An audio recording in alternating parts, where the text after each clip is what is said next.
बिस्मिल्लाहिर्रहमानिर्रहीम। अस्सलामुअलैकुम। पेश खिदमत है मर्डर मिस्ट्री पर मबनी एक पुरतजस्सुस नावल इकरार जुर्म, तहरीर M.A. राहत।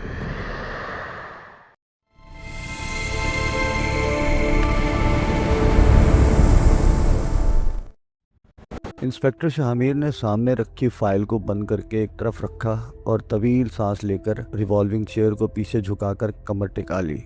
उसकी निगाहें गैर इरादी तौर पर बाएं सिमट की मेज की तरफ उठ गईं, जहां सफूरा बैठी होती थी। सफूरा की खाली कुर्सी देखकर उसके होंठों पर फीकी सी मुस्कुराहट फैल गई। ऐसा ही सफूरा बेग किसी केस की तफ्तीश के लिए गई थी। अभी उसने अर्दिली को बुलाने के लिए घंटी नहीं बजाई थी कि दरवाजे से ASI जमान शाह एक नौजवान के साथ अंदर दाखिल हुआ। उसने सलाम करने के बाद नौजवान को आगे बढ़ने का इशारा किया। शामिर ने उस नौजवान को एक नज़र देखा। नौजवान पतलून और कमीज़ में मलबूस था और चेहरे से पढ़ा लिखा मालूम होता था। जिस्म भी काफ़ी तंदुरुस्त और मजबूत नज़र आता था। बैठिए, शामिर ने नरम लहजे में कहा और नौजवान ने शुक्रिया के अंदाज में गर्दन खम की और कुर्सी पर बैठ गया। उसके चेहरे पर एक गम आलूद कैफियत फैली हुई थी। फरमाइए, क्या बात है? मेरा नाम ताहिर अली है। जी सर, मैं गिरफ्तारी देने आया हूँ, उसने भराई हुई आवाज़ में कहा और शामिर ने चौंक कर उसे देखा। किस सिलसिले में? उसने पूछा। मैंने अपनी भाभी को कत्ल कर दिया है, उसकी लाश घर में पड़ी हुई है। क्यों कत्ल किया है तुमने अपनी भाभी को? सर, बहुत से लोगों की तरह मैं भी एक जज्बाती इंसान हूँ। आप यूँ कह लें जहनी तौर पर नामुकम्मल। मेरा भाई अस्पताल में दाखिल है और मेरी भाभी बहुत खूबसूरत थी। मैं गैर शादीशुदा हूँ, बस मुझ पर शैतानियत सवार हो गई है। मैंने जुनून के आलम में अपनी भाभी पर मुजरिमाना हमला किया, जिसकी उसने शदीद मुदाफ़ियत की और मैंने मुश्तइल होकर उसकी गर्दन दबा दी और वो हलाक हो गई। शामिर के चेहरे के तासुरात अब बिल्कुल बदल चुके थे। उसने कहा, अपना पता बताओ। नौजवान अपना पता दोहराने लगा। शामिर ने जवान शाह से कहा, मोबाइल तैयार करो और इसे तहवील में ले लो। जमान शाह ने नौजवान की कलाई पकड़कर उसे उठाया, एड़ियां बजाईं और उसको लेकर बाहर निकल गया। नौजवान के चेहरे को देखकर उसे एहसास हुआ था कि वो एक तालीम याफ्ता और अच्छा नौजवान है, लेकिन उसने जो बताया था वो इंतहाई घिनौना अमल था। अलबत्ता अपने इस जुर्म के बाद उसके अंदर के मुहासिब ने उसे बेसुकून कर दिया और वो ज़मीर की ज़रबें बर्दाश्त ना करके थाने आ गया। उफ! शामिर के मुंह से आवाज़ निकली और वो कुर्सी से उठ गया। पुलिस कैब सर पर रखी और बाहर निकल आया। बाहर मोबाइल तैयार थी। 4 कांस्टेबलों ने नौजवान को हथकड़ी लगाकर अंदर बिठा रखा था। मोबाइल के ड्राइवर को जवान शाह ने पीछे बिठा दिया था। फिर जब खुबरू और स्मार्ट पुलिस इंस्पेक्टर शामिर अंदर बैठ गया तो जमान शाह ने मोबाइल स्टार्ट करके उसे रिवर्स किया और थाने के गेट से बाहर निकलकर सीधे रास्ते पर आगे बढ़ा दिया। कुछ देर खामोशी रही। फिर शामिर ने कहा, क्या कहते हो जमान शाह इस केस के बारे में? सर, कभी कभी इंसान जानवरों से भी बदतर हो जाता है। पुलिस मोबाइल का सफ़र ज़्यादा तवील नहीं था।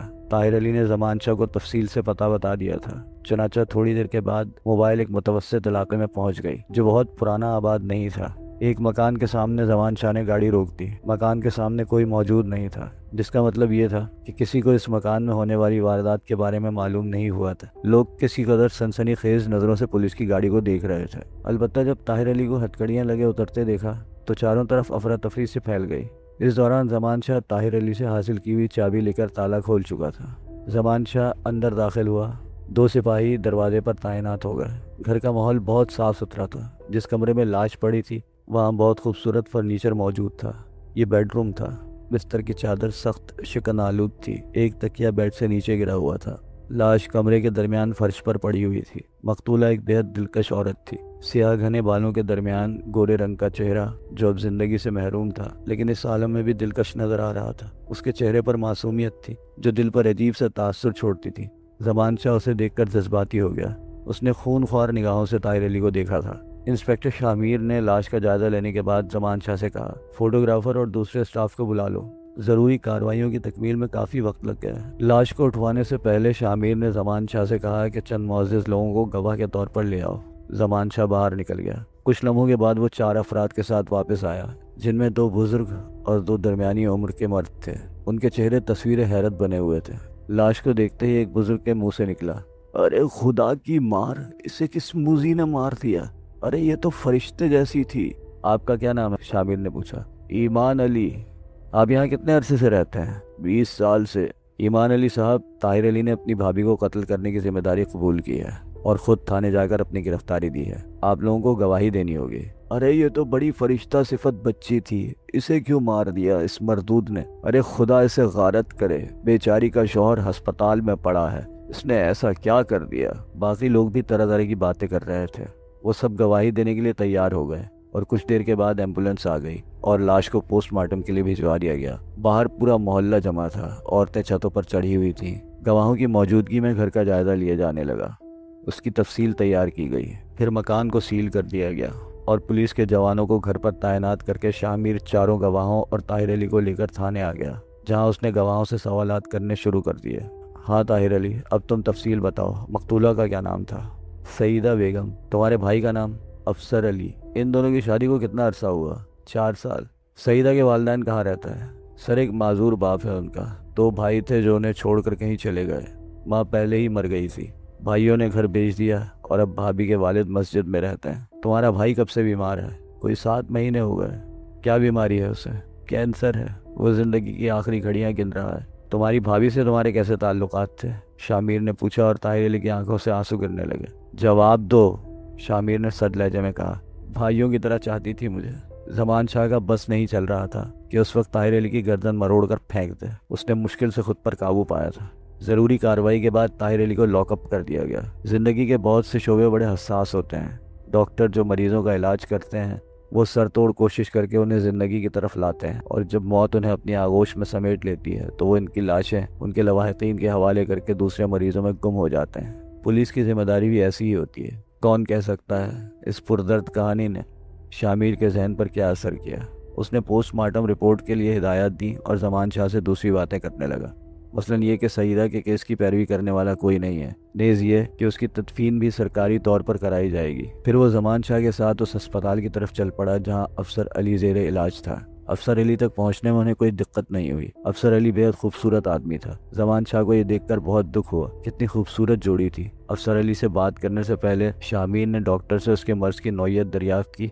डॉक्टर ने कहा, जिंदगी मौत अल्लाह के हाथ में है, लेकिन वो जिंदगी की आखिरी घड़ियां गिन रहा है। किसी भी वक्त मौत उसे अपने हमराह ले जा सकती है। इसके बाद वो अफसर अली से मिले, जो उन्हें देखकर हैरान हुआ था। शामिर ने उसकी खैरियत पूछकर उसे जिंदगी की दुआएं दी।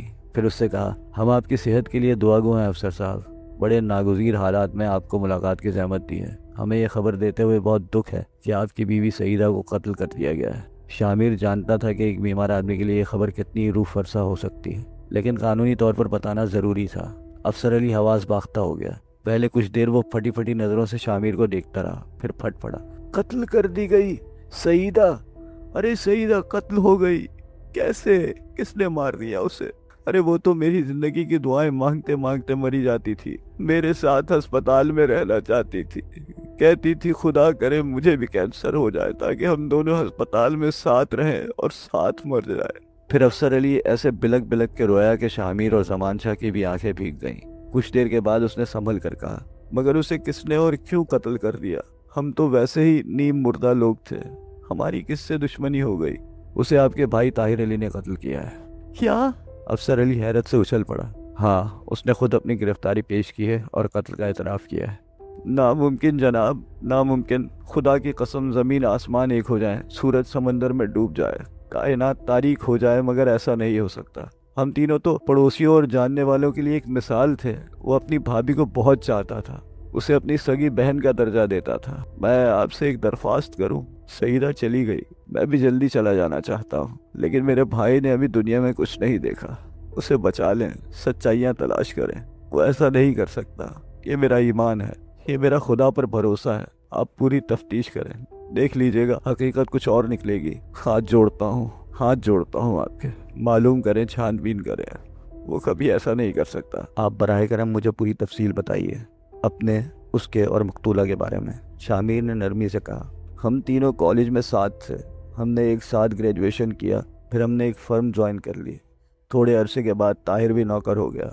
हम दोनों घर के हालात बेहतर बताने में मसरूफ़ हो गए। सईदा बहुत अच्छी लड़की थी। माँ बचपन में मर चुकी थी। 2 भाई थे जिन्होंने इन बाप बेटी को छोड़कर अपनी दुनिया अलग बसा ली। बाप ने इंतहाई मुश्किल हालात में भी बेटी को तालीम दिलाई, लेकिन फिर वो शदीद बीमार हो गए। मैं सईदा को बहुत चाहता था और ये बात ताहिर को मालूम थी। मुलाजमत मिलते ही ताहिर ने खुद आगे बढ़कर सईदा के वालिद से मुलाकात की और मेरी सईदा से शादी हो गई, हमारा घर आबाद हो गया। लेकिन हमारी खुशियां देर पा ना रही। खुदा जाने मुझे ये बीमारी क्यों लग गई है। बस ये है मेरी कहानी। आप दोनों एक ही जगह नौकरी करते थे? नहीं, वो दूसरी फर्म में था।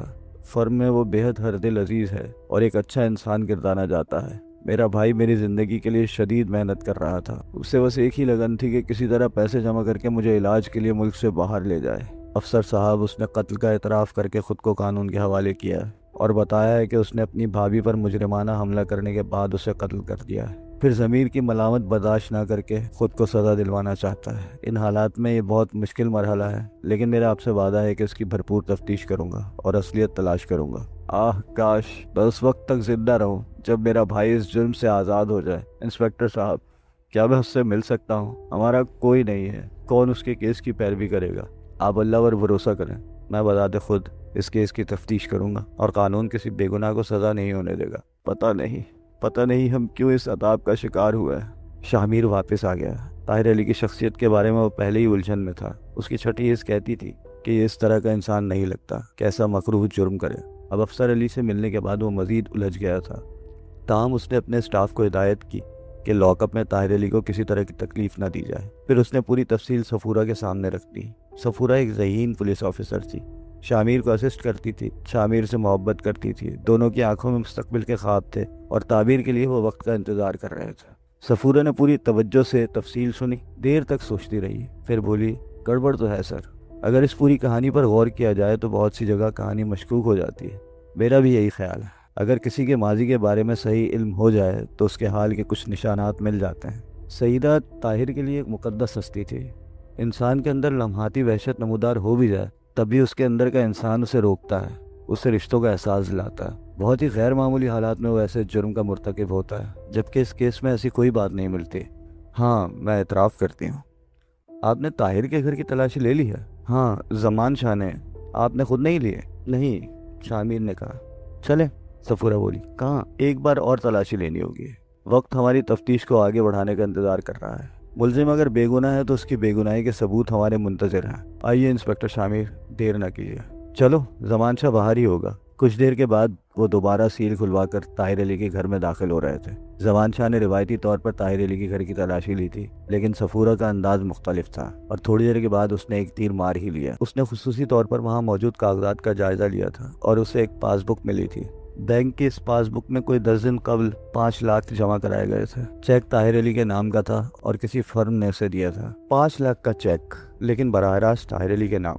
गोया इसका ताल्लुक ताहिर अली की कंपनी से नहीं, लेकिन वो किस फर्म से जारी हुआ है। वापसी पर खुसूसी तवज्जो इस पासबुक पर थी। ताहिर अली की फर्म से इसके बारे में तफसीली मालूमात हासिल करनी होगी। फिर ये देखना होगा कि जिस फर्म ने इसे 5 लाख रुपए का चेक दिया है, इससे ताहिर अली का क्या ताल्लुक है, क्या नाम है इस फर्म का। जीशान एम को यहाँ से मालूमात हासिल करना होगी कि इस फर्म ने यह चेक ज़ाती तौर पर ताहिर अली को क्यों दिया। नंबर 2, बैंक से ताहिर अली का अकाउंट चेक करना होगा। ये दोनों काम मैं कर लूँगी सर, तीसरा काम मैं खुद कर लूँगा, शामिर ने कहा।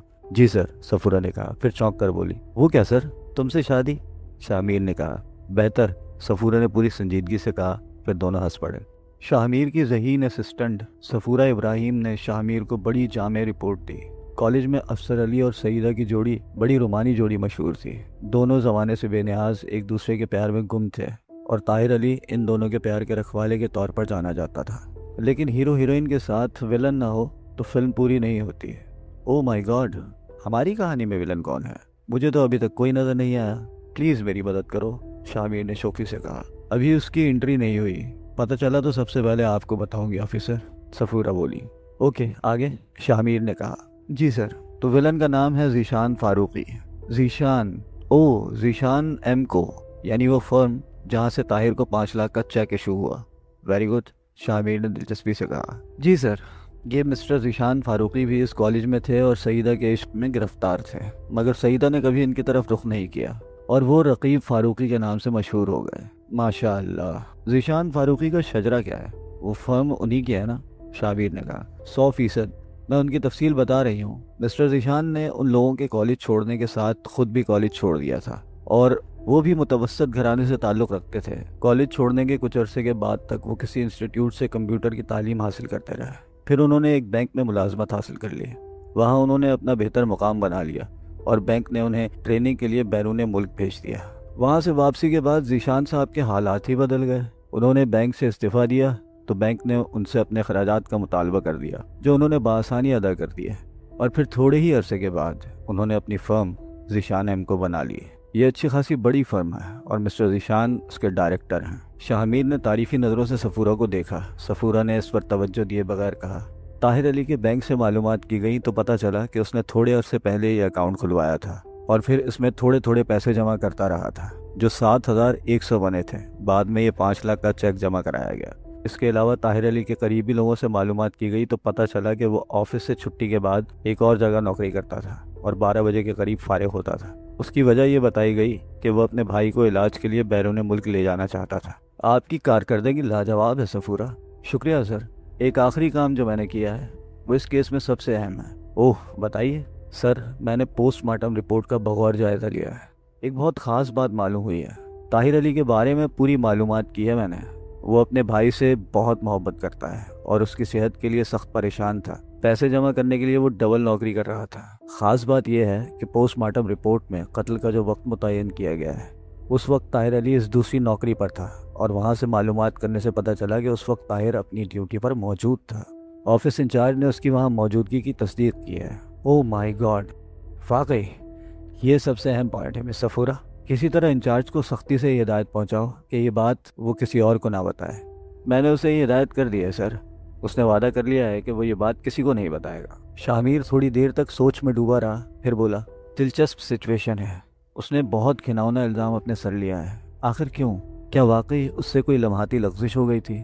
पोस्टमार्टम रिपोर्ट इसका इजहार भी करती है। जी सर, लेकिन ज़ीशान एमको की तरफ से 5 लाख का चेक बेहद मशकूक है, जबकि ज़ीशान से इन तीनों किरदारों का पुराना ताल्लुक़ भी है। जैसा कि पता चलता है कि ताहिर अली को अपने भाई से बहुत प्यार था। वो हर कीमत पर उसकी ज़िंदगी बचाना चाहता था और उसे बाहर ले जाने के लिए उसे पैसे की ज़रूरत थी। किसी तरह उसकी मुलाकात ज़ीशान से हो जाती है। ज़ीशान को उसकी मजबूरी का इल्म हो जाता है और वो उसे 5 लाख रुपए की पेशकश कर देता है और उससे कहता है कि वो उसे सईदा के साथ कुछ वक्त गुजारने का मौका दे। ताहिर अली भाई की ज़िंदगी बचाने के लिए इस मजमूम काम पर तैयार हो जाता है और ज़ीशान अपने मकसद की तकमील कर लेता है। फिर अपने ठुकराए जाने के इंतकामी जज्बे से मगलूब होकर वो सईदा को कत्ल कर देता है। फिर जब ताहिर अली घर आता है और चहीती भाभी को इस हाल में देखता है तो उसका ज़मीर जाग उठता है और वो अपनी भाभी की इस कैफियत का जिम्मेदार समझकर खुद को कातिल की हैसियत से पुलिस के सामने पेश कर देता है। गुड। ज़ीशान फारूकी एक अच्छा क्ल्यू है। उसकी शख्सियत भी तवज्जो के काबिल है। वो इनके साथ पढ़ता था, फिर उसने बैंक में नौकरी की, बैंक की तरफ से ट्रेनिंग पर उसे भेजा गया और जहाँ भी गया वहाँ से इतना दौलतमंद होकर आया कि उसने बैंक की नौकरी छोड़ दी, उसके वाजिबात भी अदा कर दिए और एक शानदार फर्म भी खोल ली और सिर्फ अपनी एक पसंदीदा लड़की के हसूल के लिए 5 लाख खर्च कर दिए। बिल्कुल यही बात है। ताहिर अली ने तो ये कदम उठा लिया है। वो एक इकबाली मुजरिम है, लेकिन सर बात कुछ दिल को लगती नहीं है। कोई गिरा ज़रूर है जिसके खुलने से कुछ और सामने आएगा। हाँ बेशक, ज़मान शाह को बुलाओ, शामिर ने कहा और कुछ देर के बाद ज़मान शाह ने आकर सल्यूट किया। शामिर ने उसे मुख्तसर तफसीलात बताकर कहा, ज़ीशान फारूकी के बारे में तफसीली मालूमात हासिल करके रिपोर्ट करो। यस सर, ज़मान शाह ने कहा। दूसरी मुलाकात शामिर ने ताहिर अली से की। उसने इसे तफ्तीश के कमरे में तलब कर लिया था। ताहिर अली ने उससे सलाम किया तो शामिर ने जवाब देकर उसे बैठने के लिए कहा और वो शुक्रिया अदा करके बैठ गया। शामिर गौर से उसका चेहरा देखता रहा। फिर उसने कहा, ताहिर अली, हम तुम्हारे केस की तफ्तीश कर रहे हैं। हमें तुम्हारी मदद की ज़रूरत है।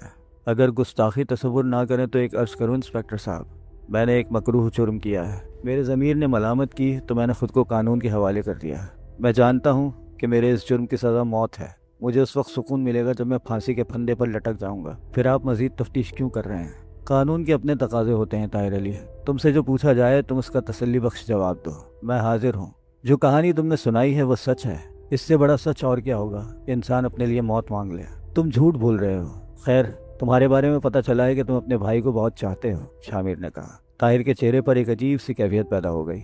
उसकी आंखों में सुर्खी नमूदार हो गई, लेकिन दूसरे लम्हे उसने खुद को संभाल लिया। फिर वो बोला, जी, हम दोनों के माँ बाप बहुत अरसे पहले इस दुनिया से रुखसत हो गए थे। अफसर अली मुझसे सिर्फ 2 साल बड़ा है, लेकिन उसने पूरी संजीदगी से बाप जैसी जिम्मेदारी संभाल ली। उसने मेरे लिए इतना कुछ किया जितना बाज़ हालात में एक बाप भी ना करे।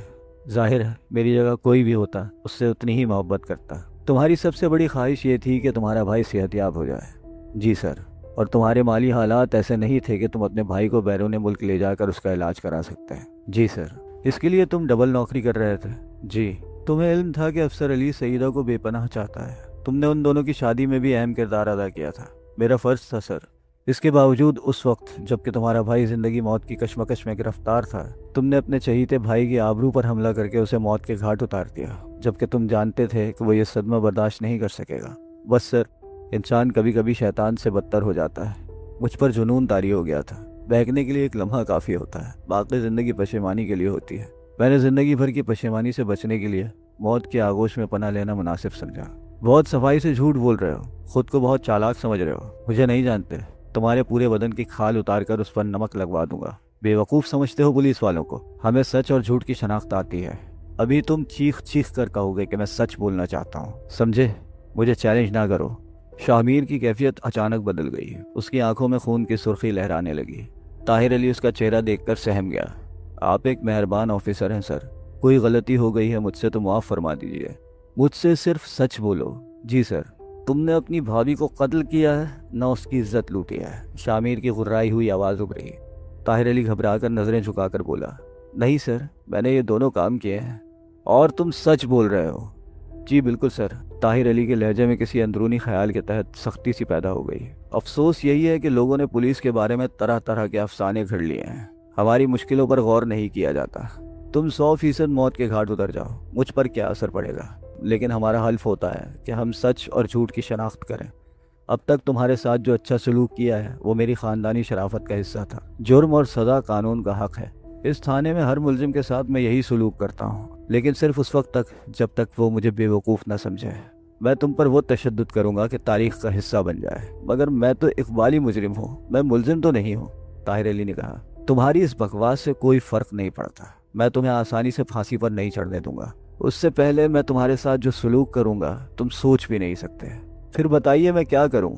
बस सच बोलो, उसने गुर्राई हुई आवाज़ में कहा। इस वक्त उसकी शख्सियत बिल्कुल बदल गई थी। आप मुझसे क्या पूछना चाहते हैं? तुम जानते हो ज़ीशान फारूकी सईदा से मोहब्बत करता था।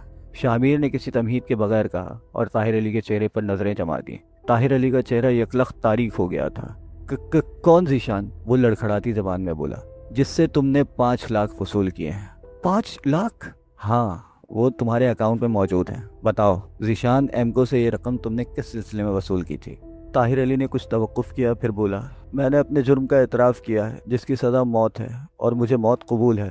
बाकी मामलात क्या हैं मैं इस बारे में कुछ नहीं कहना चाहता। सुनो, मैं तुम्हारे भाई से भी मिल चुका हूँ। वो काबिल रहम है। सोच लो, अगर वो सेहतयाब हो जाए तो फिर ज़िंदगी उसके लिए कितनी हसीन होगी, जबकि तुम उसका सहारा बन सकते हो। जाओ, मैं तुम्हें वक्त दे रहा हूँ। तुम्हारा केस अभी तहकीकात की मंजिल में है। चालान पेश करने के बाद सब कुछ मेरे हाथ से निकल जाएगा, शामिर ने कहा। फिर सिपाहियों को बुलाकर बोला, ताहिर अली को वापस लॉकअप कर दो। बज़ाहिर सादा सी बात थी, लेकिन न जाने क्यों शामिर के दिल में एक ख्याल उलझा हुआ था। कुछ है, कोई ऐसी बात ज़रूर है जो दिल को ये तस्लीम नहीं करने दे रही कि ताहिर सईदा का कातिल है। वो सोचों में डूबा हुआ था। सब इंस्पेक्टर सफूरा भी इस केस में पूरी दिलचस्पी ले रही थी, बल्कि ज़ीशान फारूकी उसकी दरियाफ्त था, जो अब इस केस में एक अहम किरदार बन गया था। लेकिन अभी इन लोगों ने उसे टच नहीं किया था। बस शामिर ने ज़मान शाह को इसकी निगरानी पर लगा दिया था।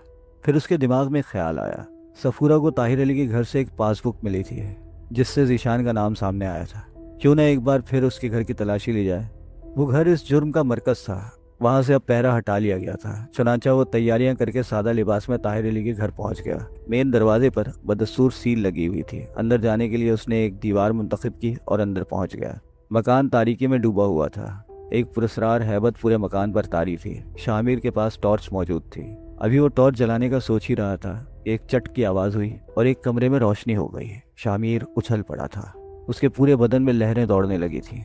यहाँ इस वीरान घर में कौन आ सकता है? उसकी तमाम पोशीदा कुव्वतें बेदार हो गईं। अचानक उसे महसूस हुआ कि उसके जहन में जो उलझन थी वो रंग ला रही है। बज़ाहिर ये सादा सा केस रंग बदल रहा है। कौन है जो इस घर में दाखिल हुआ है? उसने जल्दी से मास्क निकालकर चेहरे पर लगा लिया। फिर वो बिल्ली जैसे बेआवाज़ कदमों से रोशन कमरे की तरफ बढ़ा। कमरे के दरवाजे के पास रुककर उसने अंदर की सुनगुन ली। फिर दरवाजे पर उंगली रखकर उसने थोड़ा सा अंदर दबाया।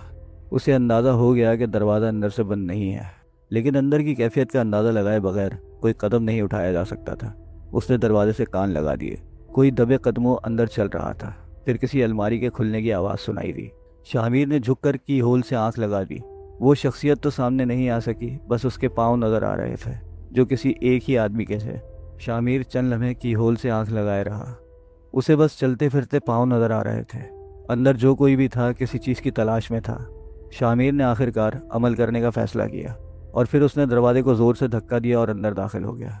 अंदर चूंकि तेज़ रोशनी थी इसलिए उसने आसानी से अंदर मौजूद शख्स का चेहरा देख लिया और उसने जो देखा उसने दिमाग को चकरा कर रख दिया। एक नामुमकिन बात थी, ऐसी कि खुली आंखों से देखने के बावजूद यकीन ना आए।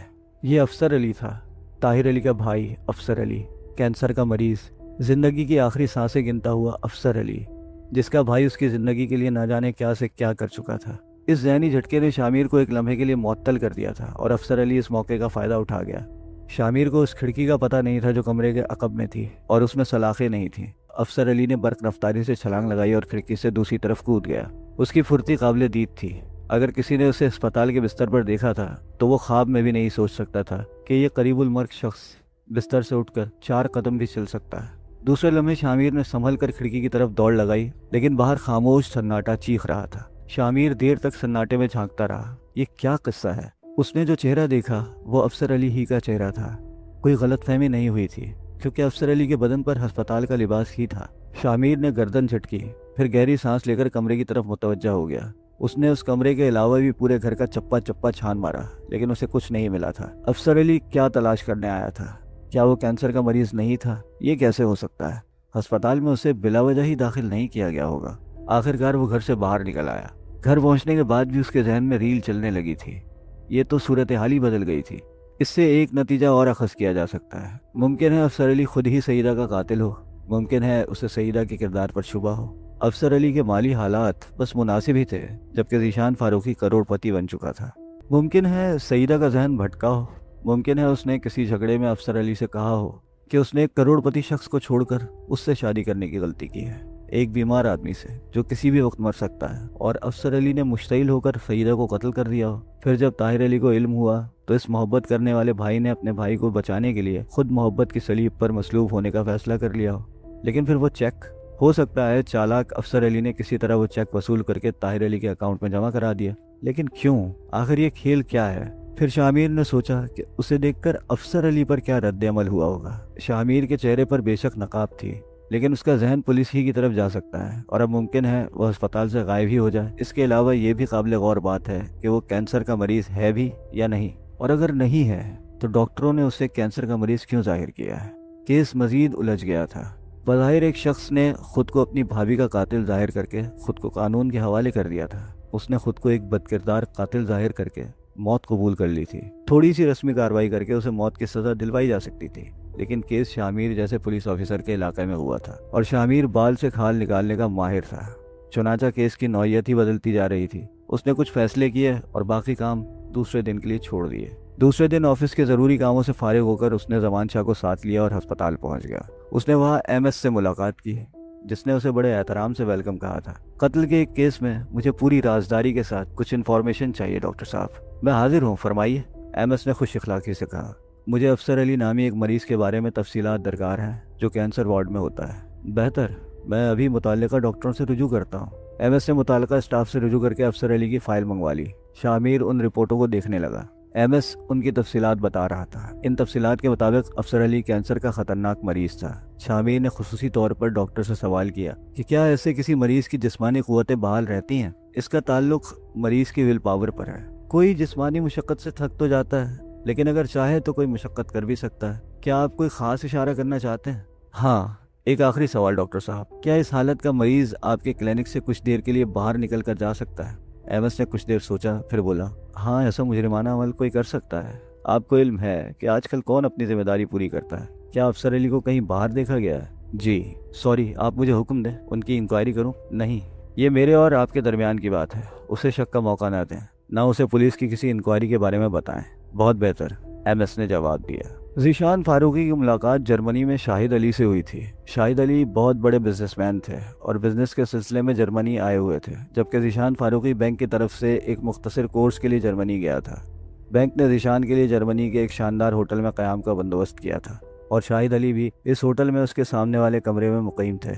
हमवतन होने की हैसियत से दोनों की हेलो हाय हुई और उसके बाद इत्तफाक से शाहिद अली का एक ऐसा मसला निकल आया जो ज़ीशान फारूकी के ज़रिए हल हो गया। मामला करोड़ों के नुकसान का था। ज़ीशान ने अपनी महारत से उसे हल किया था। शाहिद अली इसके गर्विदा हो गए और ये पसंदीदगी इतनी बढ़ी कि वो अपनी इकलौती बेटी शारदा से उसकी शादी के बारे में सोचने लगे। उन्होंने ज़ीशान के बारे में मज़ीद मालूमात की और वतन वापस आकर अपने अहले ख़ानदान से इस बारे में मशवरे किए और फिर चंद ही रोज़ के बाद दोबारा जर्मनी पहुंच गए। इस बार वो अपनी बेटी शारदा को भी साथ ले गए थे। ज़ीशान अभी जर्मनी में ही था। उन्होंने ज़ीशान से शारदा का तारुफ कराया।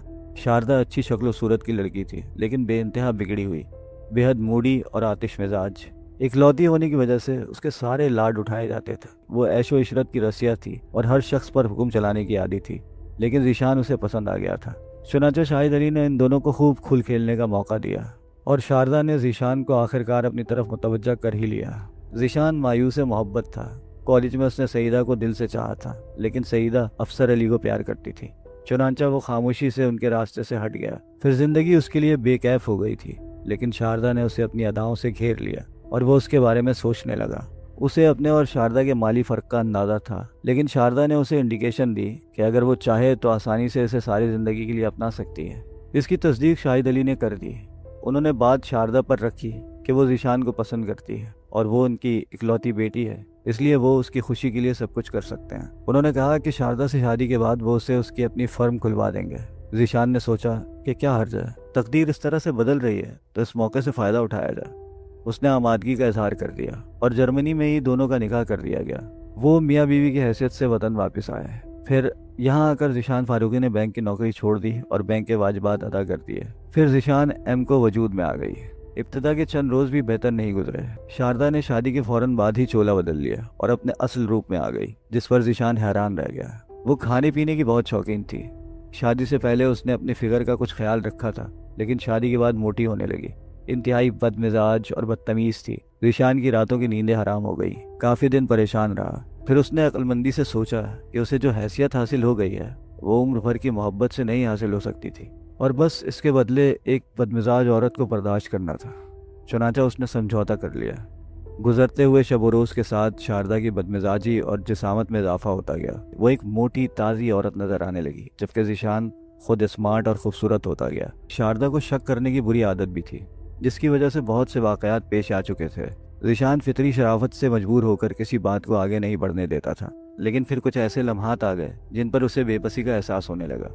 अब तक उसने सब कुछ बर्दाश्त किया था, जिसकी वजह से शारदा बिगड़ती चली गई। अब वो एक खूनख्वार औरत बन चुकी थी। गुस्से में आती तो जो कुछ हाथ में आता ज़ीशान को दे मारती। ज़ीशान कश्मकश में पड़ गया कि क्या करे। अलबत्ता फिर एक ऐसी मुश्किल आ गई जिसने ज़ीशान को पस्त कर दिया। ये वो खतूत थे जो कभी ज़ीशान ने सईदा को लिखे थे। इन खतूत में उसने सईदा से अपनी चाहत की भीख मांगी थी। उसे लिखा था कि अगर वो उसे ना मिली तो वो खुदकुशी कर लेगा। उसने लिखा था इसके बाद वो किसी लड़की से प्यार नहीं करेगा और अगर उसने किसी से शादी की तो वो शादी नहीं मजबूरी होगी और मजबूरी से इश्क नहीं किया जाता। मजीद कुछ इस तरह की बातें थी कि अगर शारदा को मालूम हो जाती तो वो उसकी गर्दन ही उड़ा देती। ये खतूत फोटो स्टेट करके भिजवाए गए थे। ज़ीशान वहशत ज़दा हो गया। उससे 5 लाख रुपए का मुतालबा किया गया था। ज़ीशान ने फ़ौरन 5 लाख की अदायगी कर दी, लेकिन उसे यकीन था कि ये सिर्फ एडवांस है। ब्लैकमेलर बहुत जल्द दूसरा मुतालबा करेगा और उसका ख्याल ठीक निकला। उससे 1 करोड़ की रकम तलब की गई थी। ज़ीशान को चक्कर आ गया। ब्लैकमेलर के फ़ोन आते रहे। एक दिन ज़ीशान ने चिल्ला कर कहा, तुम इंतहाई बेगैरत और जलील इंसान हो। मैंने तुम्हें 5 लाख अदा कर दिए, अब मैं तुम्हें 1 रुपया भी नहीं दूंगा। तुम ज़्यादा से ज़्यादा क्या कर सकते हो? यही कि मेरी अज़दवाजी ज़िंदगी तबाह कर दो। ठीक है, मेरी बीवी बेहद सख्त मिजाज है, मैं उससे कह दूंगा कि ये मेरी नौजवानी की गलती थी। इस पर भी बात ना बनी तो मैं उसे तलाक दे दूंगा। सुनो, मैं तुम्हें मजीद 5 लाख रुपए और दे सकता हूँ, बस इससे ज्यादा 1 रुपया नहीं। सोच लें ज़ीशान साहब, मेरे भी मुस्तकबिल का सवाल है। आप ना माने तो आप सोच भी नहीं सकते कि मेरा अगला कदम क्या होगा। ये खतूत कहीं और भी पहुंचाए जा सकते हैं। तुम्हारा जो दिल चाहे करो। ज़ीशान ने ये कहकर फ़ोन बंद कर दिया, लेकिन उसे एहसास था कि बात इतनी मामूली नहीं है, ज़रूर कोई बड़ी गड़बड़ हो जाएगी। शारदा के अलावा उसकी ज़िंदगी में इस नए भूचाल का आगाज़ हो गया था। ज़ीशान के दिल में खौफ का बसेरा हो गया था, जिसे शारदा ने फ़ौरन महसूस कर लिया। खैर तो है, ये रातों की नींदें क्यों उड़ गई हैं? कोई मन में आबसी है, ऐसा ही समझो। ज़ीशान ने बात को मजाक में उड़ाने की कोशिश की। तुम ही तो हो जो मेरे मन में बसी हो। प्यारे ज़ीशान, मैंने भी कॉलेज में बहुत वक्त गुजारा है, हर तरह की ऊंच नीच देखी है। मुझसे अड़ना आसान नहीं है। कॉलेज में रहकर भी मैंने अपनी ज़ात से कोई स्कैंडल नहीं लिपटाया, लेकिन जानती सब हूँ और तुम आसानी से मुझे बेवकूफ़ नहीं बना सकते। मतलब? ज़ीशान ने पूछा। कौन है वो कमीनी जिसकी मौत मेरे हाथों आई है? मोहतरमा, आप तहकीकात ज़रूर कीजिए और उस कमीनी को ज़रूर कत्ल फरमा दीजिए। मैं सिर्फ कारोबारी उलझनों में हूँ। सच कह रहे हो? तुम्हारी कसम। खबरदार, मर्द कभी बीवी की सच्ची कसम नहीं खा सकता। ठीक है, आपको इख्तियार है, जिस तरह चाहें तहकीक करें, ज़ीशान ने बेबसी से कहा। लेकिन सूरत हाल की संगीनी का एहसास और शदीद हो गया था। अगर ब्लैकमेलर ने शारदा से रब्ता कर लिया तो मेरी मौत शारदा ही के हाथों होगी। शारदा मुझे जिंदा नहीं छोड़ेगी, ज़ीशान ने सोचा। सफूरा की आंखें फटी की फटी रह गईं। वो बेयकीनी के अंदाज में शामिर को देखती रह गई। कुछ देर वो कुछ न बोली, फिर कहने लगी, तो क्या उसे कैंसर नहीं है, लेकिन इसके बावजूद।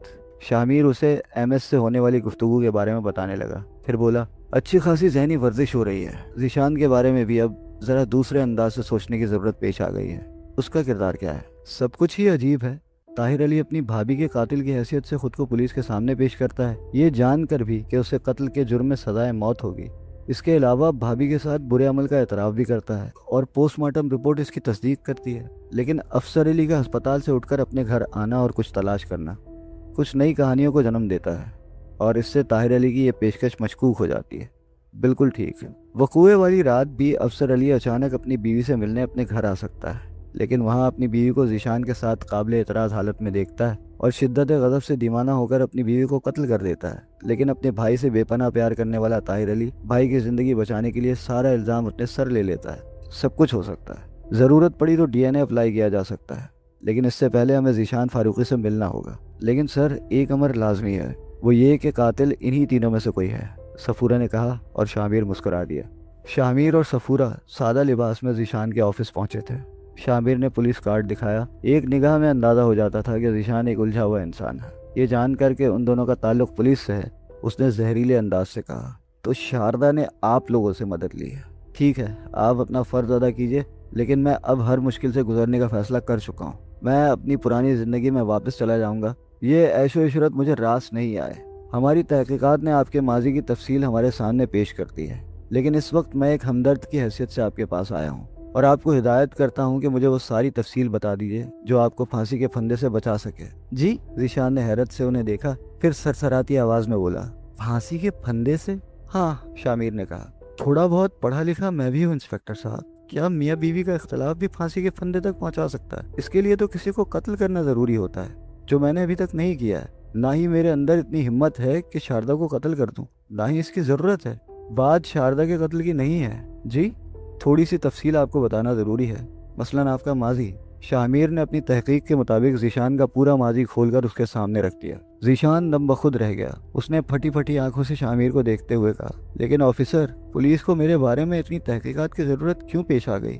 शारदा ने, आप हमारे सवालात के जवाब दें मिस्टर ज़ीशान। ये कयासा राइयाँ बाद में कर लीजिएगा। सईदा ने अफसर अली से शादी कर ली क्योंकि वो अफसर अली से मोहब्बत करती थी। वो वक्त गुजर गया, आप बाहर चले गए और उसके बाद आपकी शादी शारदा से हो गई। आप अपनी बीवी के मिजाज से परेशान हो गए और आपने किसी इंतकामी जज्बे से मगलूब होकर सईदा को कत्ल कर दिया। लेकिन ज़ीशान इस तरह से शामिर को देखने लगा जैसे अपने कानों पर यकीन कर रहा हो कि शामिर ने जो कुछ कहा है उसने वही सुना या उसे कोई गलत फहमी हुई है। उसने पुरस्तराब लहजे में कहा, क्या कहा आपने ऑफिसर? आपने सईदा को क्यों कत्ल किया? सईदा कत्ल? ज़ीशान के चेहरे पर शदीद हेजान नमूदार हो गया। आप सच कह रहे हैं ऑफिसर, सईदा कत्ल हो गई?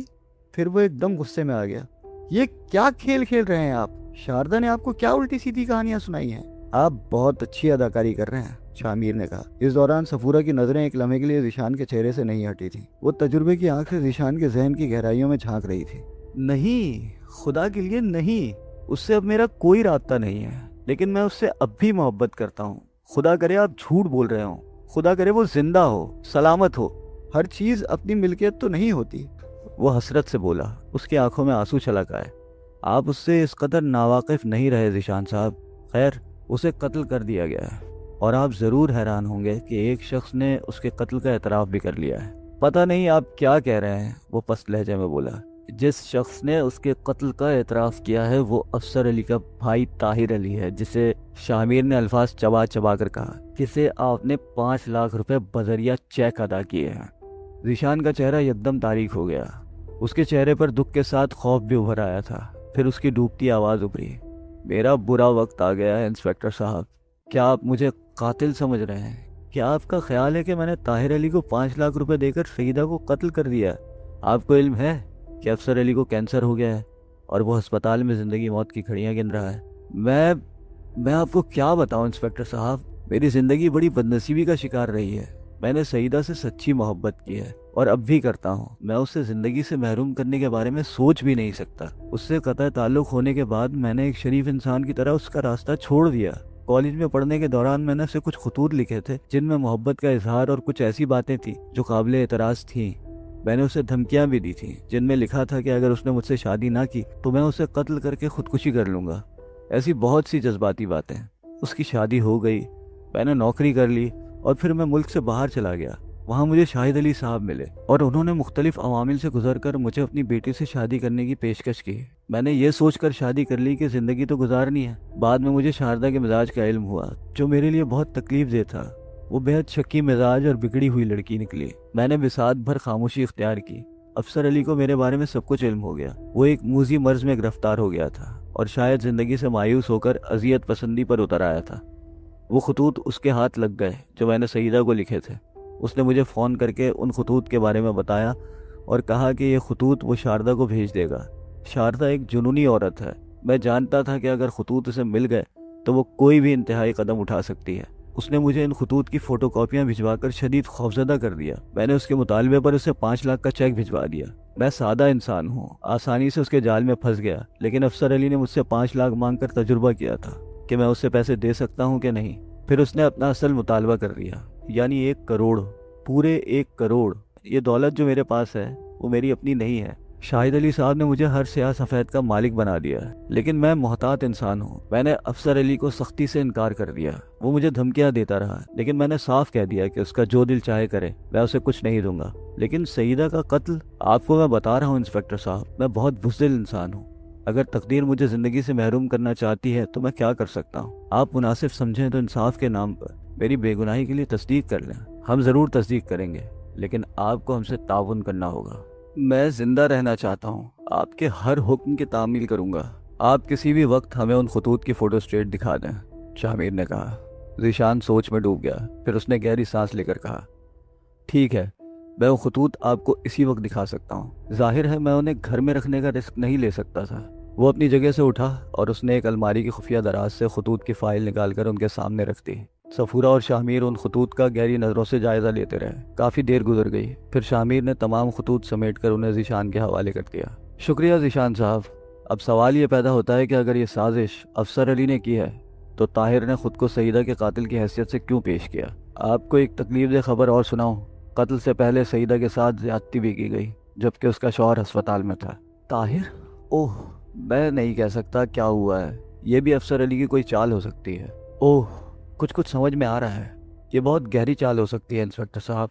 उसे अंदाज़ा है कि कैंसर उसे ज़िंदा नहीं रहने देगा और उसकी मौत के बाद मुमकिन है सईदा मेरी तरफ माइल हो जाए। आपने इन खतूत से अंदाज़ा लगा लिया होगा कि सईदा के दिल में मेरे लिए नरम गोशा ज़रूर था, लेकिन वो अफसर से मोहब्बत करती थी। वहाँ उसकी मौत के बाद शायद उसे मेरा ख्याल आ जाता।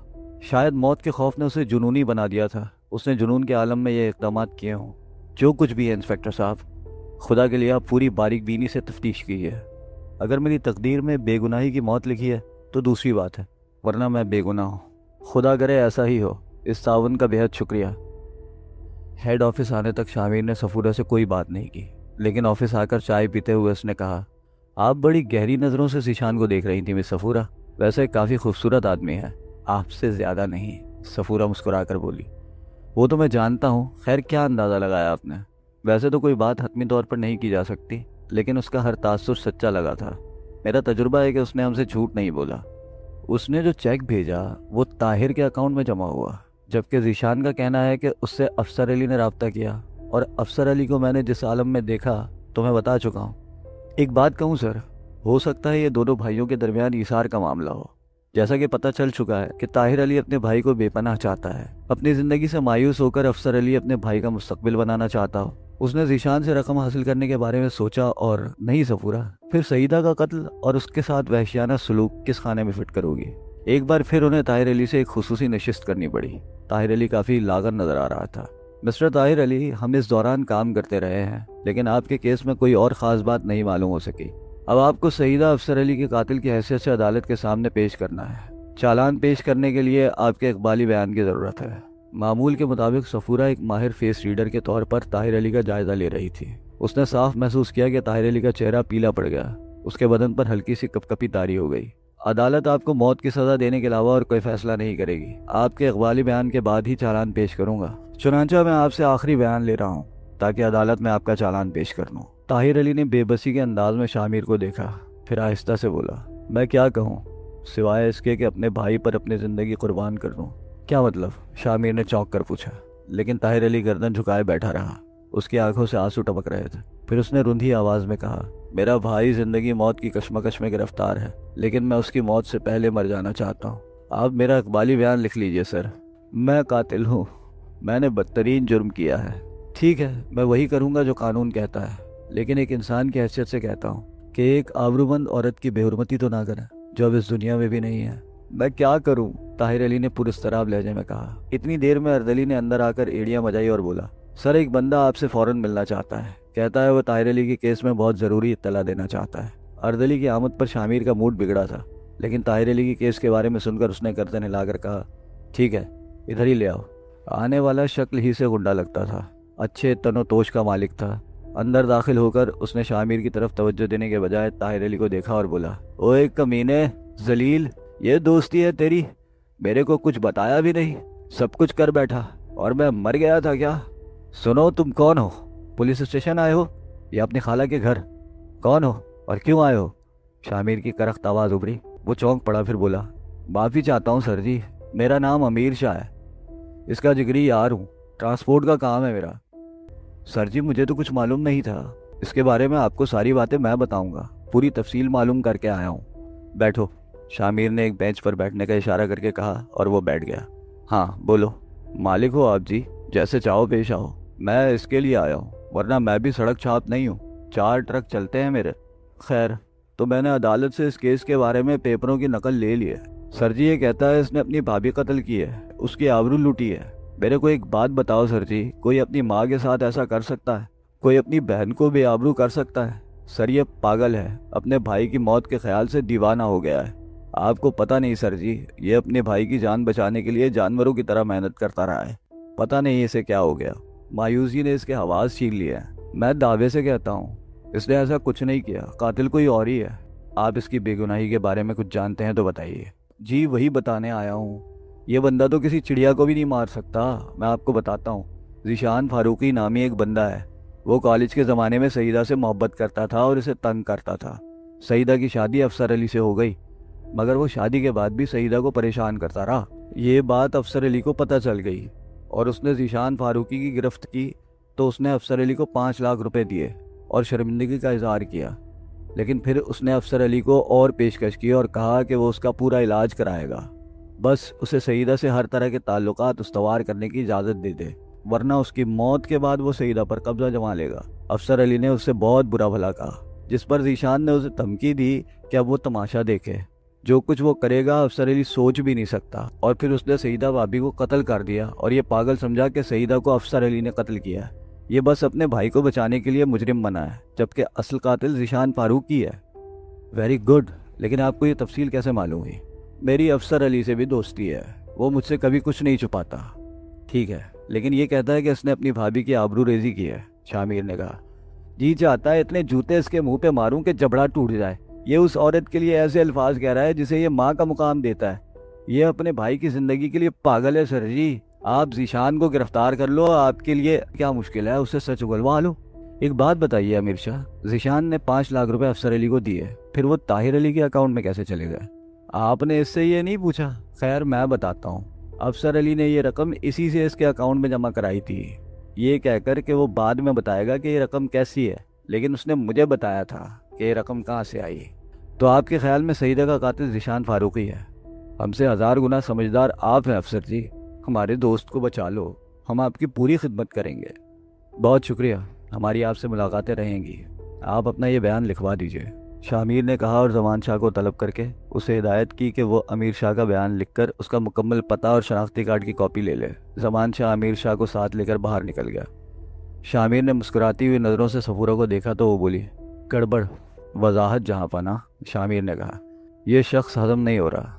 शक्ल तो खैर जैसी है, शख्सियत भी मशकूक है। 4 ट्रकों का मालिक, इतनी तफसील जानने वाला। और सफूरा ने जुमला अधूरा छोड़ दिया। कुछ लम्हे खामोशी तारी रही, फिर शामिर ने जमान शाह को तलब कर लिया। उसने अंदर आकर एड़ियाँ बजाई थी। अमीर शाह का बयान हो गया है शाह जी। ठीक है, मुजफ्फर और अली खान को इस शख्स के पीछे लगा दो और उनसे कहो 24 घंटे साई की तरह इसके पीछे रहें। एक और जोड़ी मुंतखब करो जो उनसे ड्यूटी बदल ले। Yes sir. जमान शाह ने सलूट किया और बाहर निकल गया। जीशान ने मोबाइल पर नंबर देखा। अननोन नंबर था। उसने फ़ोन ऑन कर लिया और बोला, जी कौन? पुराना खादिम, नए नंबर से बोल रहा हूँ। एक जानी पहचानी आवाज़ सुनाई दी। जीशान का चेहरा उतर गया, लेकिन उसने फ़ौरन खुद को संभाल लिया। बात सिर्फ बेचारी सईदा के कत्ल और ताहिर की गिरफ्तारी की नहीं है, और भी बहुत से मसले हैं। अब मैं खेल बदल रहा हूँ। जाहिर है बेचारे ताहिर को बेगुनाह फांसी के फंदे तक नहीं जाने दूंगा।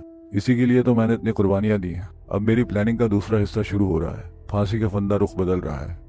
अब वो तुम्हारी तरफ चल पड़ा है। यानी तुम्हारी जिंदगी की कीमत सिर्फ 1 करोड़। बच सकते हो, थोड़ा बहुत डिस्काउंट भी किया जा सकता है। रियायत हो जाएगी, बस ये आखिरी मौका है। जीशान के चेहरे पर मायूसी छा गई। उसने फंसी फंसी आवाज़ में कहा, मैं मजबूर हूँ अफसर अली। तुम्हें इल्म है कि ये दौलत मेरे ससुर की है। फर्म का ज्वाइंट अकाउंट्स है। तुम्हें यह भी मालूम है कि मेरी बीवी नीम पागल औरत है। उसको पता चल जाए तो मेरा क्या हश्र होगा तुम नहीं जानते।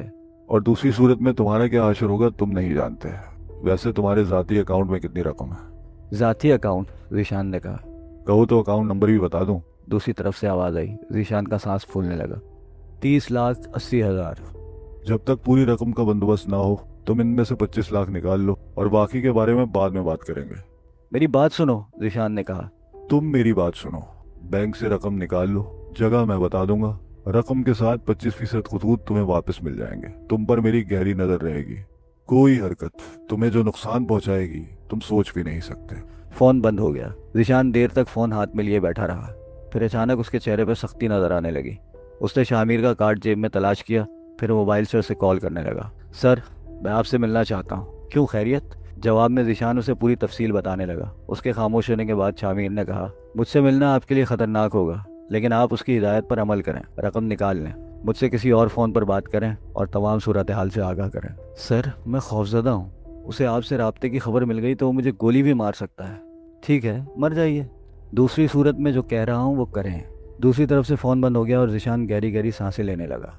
जमान शाह ने रिपोर्ट दी। सर, अमीर शाह के बारे में मालूमात हासिल हो चुकी है। वो एक ट्रांसपोर्ट कंपनी का मालिक है, मुकम्मल जाहिल आदमी है और ख़तरनाक गुंडा माना जाता है। ये कंपनी पहले किसी और की थी, उसका मालिक कत्ल हो गया और अब कंपनी का मालिक अमीर शाह है।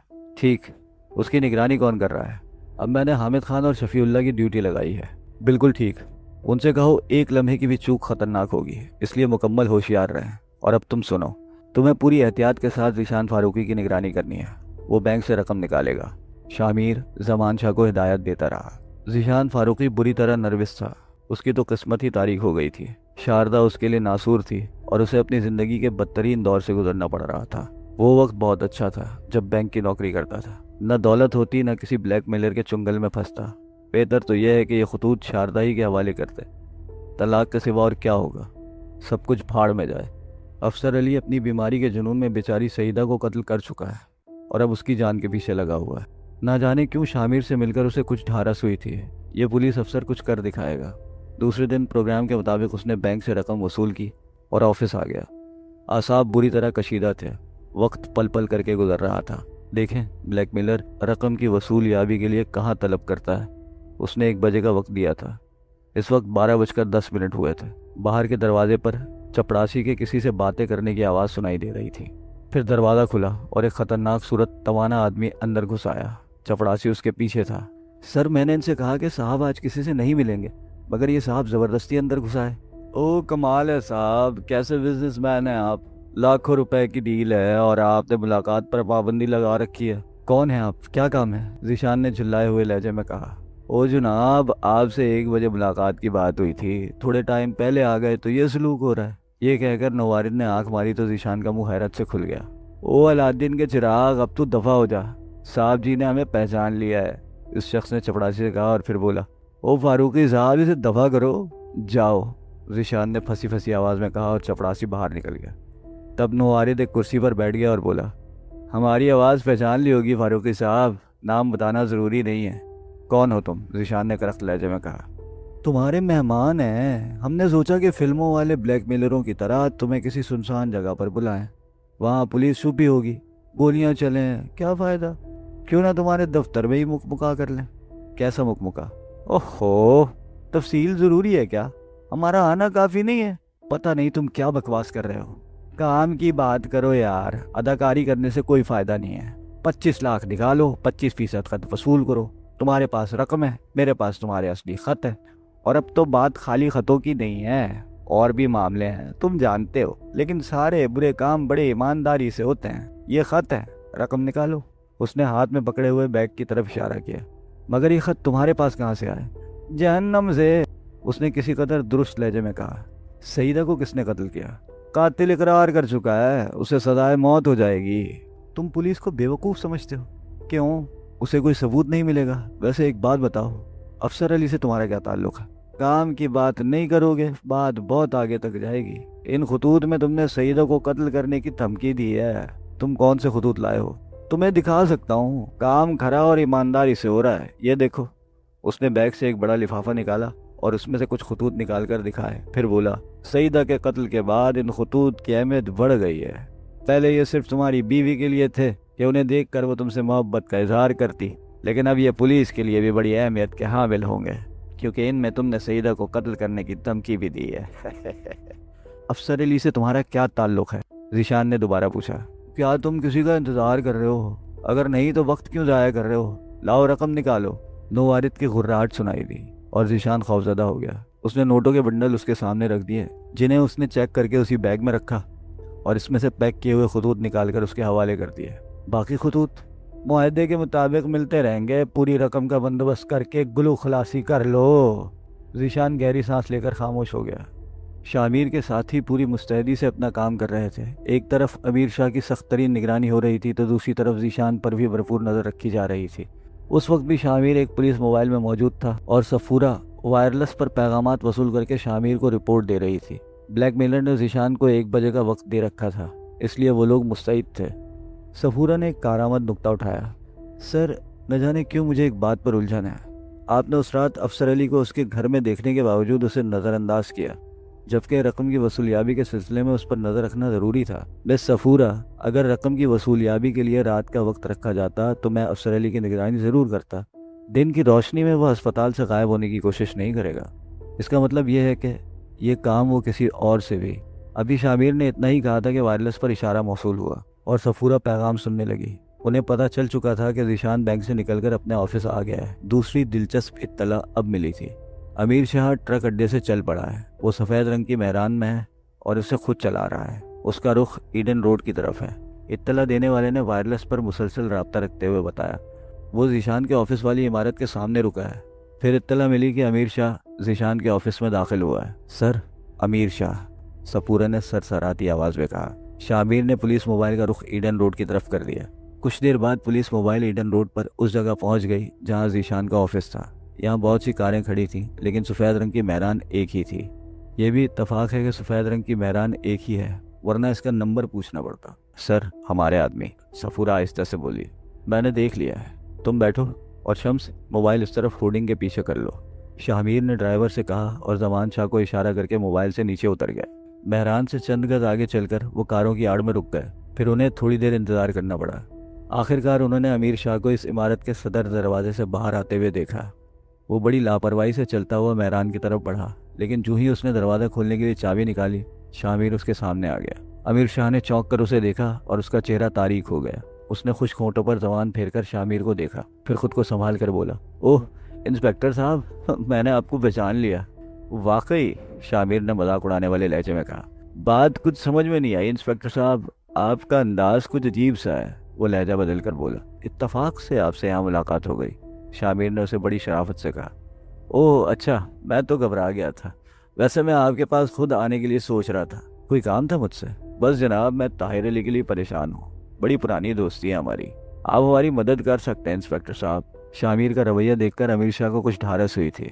यहाँ कहाँ आए हुए थे आप अमीर शाह? शामिर ने पूछा। बस जनाब, कंपनियों से डील रहती है, ट्रक लोड करने में हिसाब किताब चलता रहता है। आपसे बड़ी बातें करनी थी। माफ़ कीजिए, दुनिया के काम एक दूसरे से ही चलते हैं।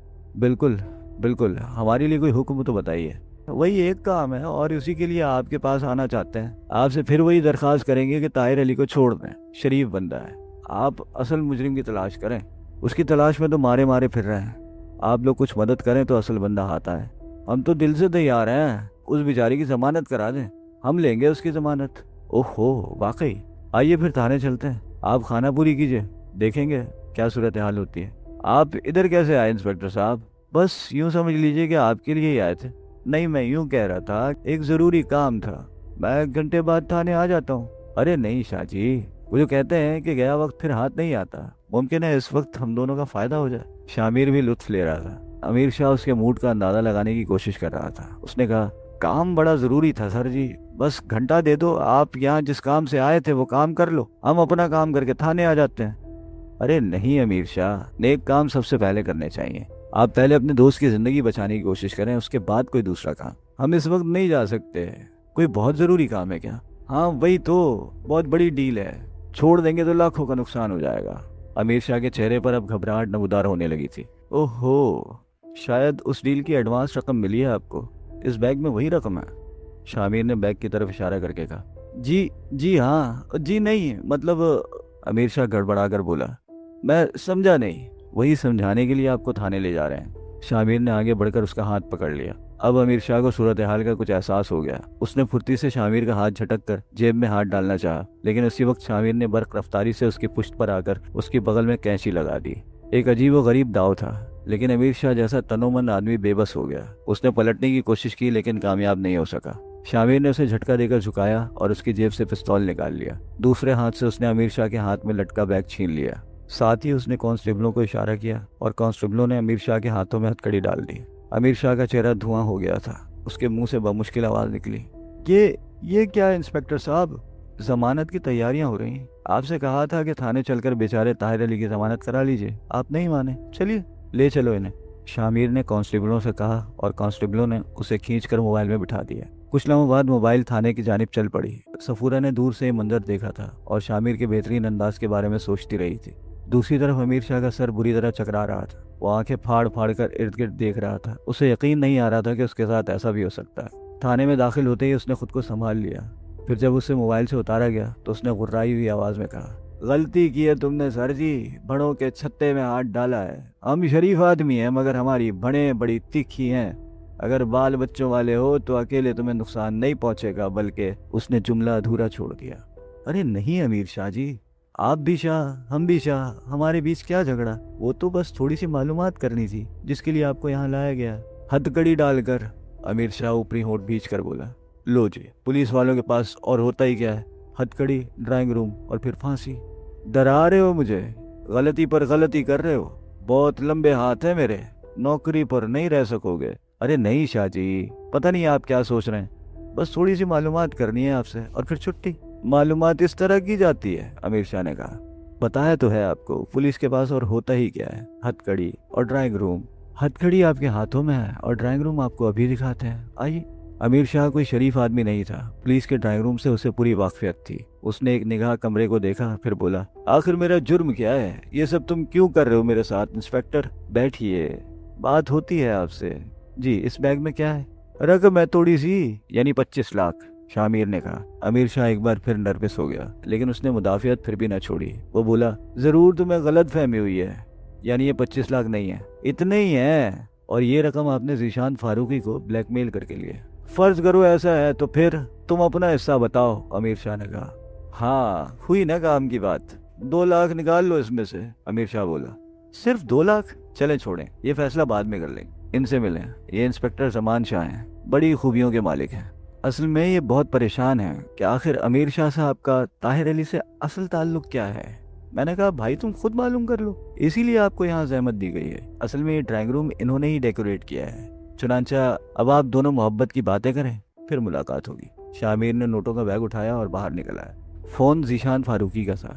जी फारूकी साहब। इंचार्ज साहब, मुझे एक खबर मिली है, आपने मेरे ऑफिस के सामने से ट्रांसपोर्टर अमीर शाह को गिरफ्तार किया है। हाँ, वो मेरे पास खैरियत से है। वैसे आपने मुझे इत्तला नहीं की कि वो आपसे 25 लाख ले गया है। मैंने इस ख्याल से आप मेरे पास थाने आ जाइए, शामिर ने कहा और फ़ोन बंद कर दिया। ज़ीशान ने पहुंचने में देर नहीं लगाई थी। नोटों का बैग शामिर के मेज़ पर रखा था। ज़ीशान ने अजीब सी नज़रों से उसे देखा था। शामिर ने बैग ज़ीशान की तरफ खिसका कर कहा, आपकी नेक कमाई की वापसी, चेक कर लीजिएगा। जी। ज़ीशान की आवाज़ लरस गई। आपने मेरे कहने पे सब कुछ किया। इस रकम की वापसी मुझ पर फ़र्ज थी। ये हाजिर है। मेरी आपसे सिर्फ एक दरख्वास्त है, मेरे सवाल का सही जवाब दे दें। सईदा का कत्ल किसी जज्बाती दबाव का नतीजा था। ज़ीशान का मुंह हैरत से खुल गया, फिर उसकी आंखों से आंसू बहने लगे। उसने भराई हुई आवाज़ में कहा, मैंने ज़िंदगी में सिर्फ खुद पर जुल्म किया है, किसी की उंगली तक को नुकसान नहीं पहुंचाया। ठीक है, जाइए, मैं आपकी तरफ से मुतमईन हूँ। ज़ीशान गया ही था कि ज़मान शाह मुस्कुराता हुआ अंदर आ गया। काम की खबर लाए हो ज़मान शाह? सर जी, 1 नंबर का बदमाश है। 10 नंबर के आलात इस्तेमाल करना पड़े। अपने बाप दादा के किए जराइम भी खोल दिए। सईदा का कातिल वही है, उसी ने उसे बेआबरू किया था। बड़ी गंदी कहानी है सर। खुदा गारत करे इन बेज़मीरों को जो दौलत के लिए इंसानियत को शर्मिंदा करते हैं। ताहिर अली अच्छा इंसान था, लेकिन अमीर शाह के बहकावे में आकर वो भी दौलतमंद बनने के ख्वाब देखने लगा। अमीर शाह ने उसे अपने कारोबार में शामिल होने की दावत दी और रकम के हुसूल का जरिया बताया, जिसे उसने कबूल कर लिया। भाई की ज़िंदगी से पहले ही वो मायूस हो गया था। इसी के ज़रिए अमीर शाह को ज़ीशान के इश्क की कहानी मालूम हुई और दोनों ने ज़ीशान के बारे में तफसील मालूम करके उसे ब्लैकमेल करने का फ़ैसला किया। सईदा को कत्ल करके ज़ीशान को फंसाने का मंसूबा भी अमीर शाह का था। खतूत के एवज़ वो 5-10 लाख तो दे सकता था, लेकिन सईदा के कत्ल की जिम्मेदारी उस पर आ पड़ती तो उसे 1 करोड़ देने ही पड़ते। चुनांचा सईदा को बेआबरू करके कत्ल करने का अमल पाए तकमील तक पहुंचा। ताहिर अली ने खुद को कातिल की हैसियत से इसलिए पेश किया कि ज़ीशान का नाम सामने आए और उसके लिखे खतूत इसे कातिल साबित कर दें। गोया 1 करोड़ भी हासिल हो जाए और ज़ीशान भी फांसी चढ़ जाए। बस ये है कुल कहानी। लेकिन कैंसर का मरीज अफसर अली उस रात अपने घर क्यों गया था? सफूरा ने पूछा। ये बात वो खुद ही बताएगा, लेकिन बीवी की मौत की कहानी और भाई के एतराफ़ ने उसे हिजान में मुब्तला कर दिया होगा। मुमकिन है उसे शवाहिद की तलाश हो जिससे हकीकत सामने आए। हमारे सामने सबसे मुश्किल मरहला यही होगा कि हम एक मरते हुए शख्स को ऐसी रूह फरसा दास्तान सुनाएं। ताहिर अली को शामिर ने बुलाया। वो चेहरे पर अफसोदगी लिए शामिर के सामने आ गया। मैं नहीं जानता इंस्पेक्टर साहब, आप एक कातिल के सामने इतनी रियायत क्यों बरत रहे हैं? मैं जीना नहीं चाहता। मुआफ़ी चाहता हूँ ताहिर अली, अब आपकी ये ख्वाहिश पूरी होने में ज़्यादा वक्त नहीं लगेगा। हमें पूरी कहानी की तलाश थी। अफसोस, आप और अमीर शाह मिलकर ज़ीशान फारूकी को मौत की सज़ा नहीं दिलवा सके। बेचारा अमीर शाह आधी छोड़ सारी के पीछे पड़ा और उसकी आधी भी गई। क्या मतलब? ताहिर अली पहली बार बौखला कर बोला। इसी वक्त ज़मान शाह प्रोग्राम के मुताबिक अमीर शाह को लेकर अंदर आ गया, जिसके हाथों में हथकड़ियाँ और पाँव में बेड़ियाँ पड़ी हुई थीं।